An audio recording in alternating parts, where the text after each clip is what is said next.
Valentine's Day is coming up, so we have love on our mind, perhaps. No matter how you celebrate, Dr. Sylvie Shuttleworth, chair of the psychology department at Bastyr University, says you can benefit from learning about love languages. Good morning, Dr. Shuttleworth.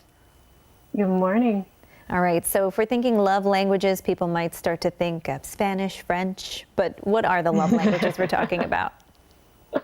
Yeah, and I think what we're talking about here is communicating in a way where our loved ones can understand us and we can understand them. So communicating and understanding how we receive and how we communicate love. It's particularly helpful when you've been together for a while and maybe get into more of a less excitement and less passion in the relationship to remember how to speak to each other where the other person can hear the love. We're not just talking about romantic love. This is expressing and receiving love from family members, from friends as well, where these love languages can be really helpful. Now, what are the 5 love languages? Yeah, so let me go over those and explain them briefly. So there's words, and this is going to be where for you as an individual, hearing someone communicate appreciation for what you're doing, hearing someone share words of acknowledgement, it really speaks to you and you feel loved in that moment. Another one that some of us may think of is touch. So that could be holding hands, a gentle touch on the back, hugs, kisses, so that physical affection. Quality time, which for some of us life gets busy and it's hard to work in, but having date nights, having special time together.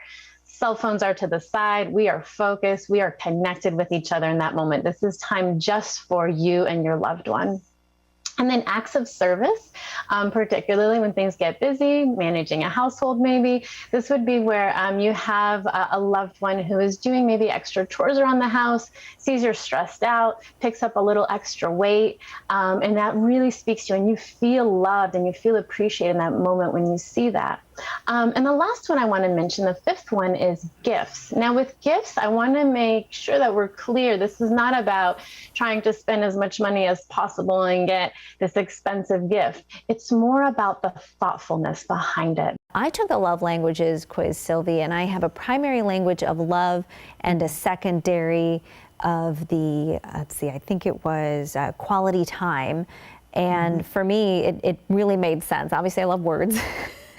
by my job, but the quality of time really speaks to me as well because of busy schedules. We have a new baby. You know, is this how love languages work when you're thinking about the things that make most sense to you?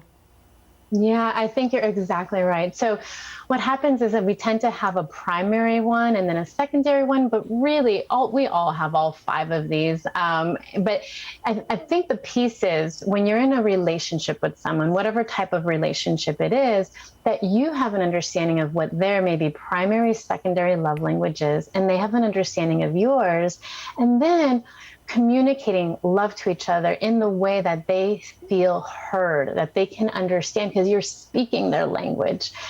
This can really help when times of conflict come up in relationships because then you feel more bonded, you feel more connected, you feel like you can understand and communicate with each other, and then you have more resilience during those times of pain.